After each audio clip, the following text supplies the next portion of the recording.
Summon the Heroes.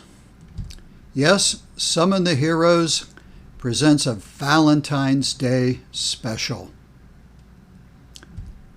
Valentine's Day. Love is in the air. Americans will spend millions of dollars on the one they love. Restaurants will have long lives.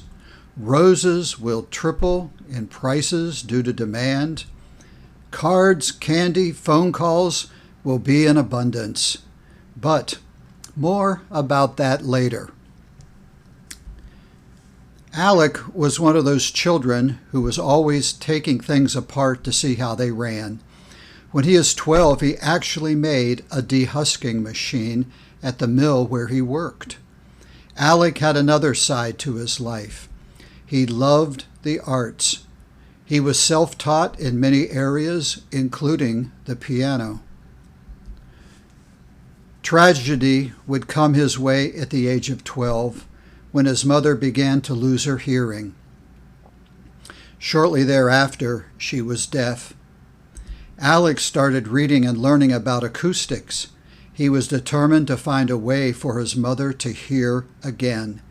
He would put his mouth on his mom's forehead and teach her to listen to his vocal cord vibrations. So driven was he to have the deaf hear again that he never would embrace sign language. Within his vocal experiments, he taught himself a form of ventriloquism and other parlor games to entertain guests. When at the age of 18, he experimented with a live subject, the family's Skye Terrier. After he taught it to growl continuously, Alec would reach into its mouth and manipulate the dog's lips and vocal cords to produce a crude sounding ow, ah, oo, ga, ma, ma. With little convincing, visitors believed his dog would articulate, "How are you, Grandma?"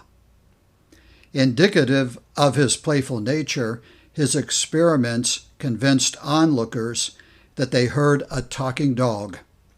But behind the scenes of all the parlor games, Alec was secretly using them as a teacher for vocal vibrations, guttural sounds, and acoustical usage.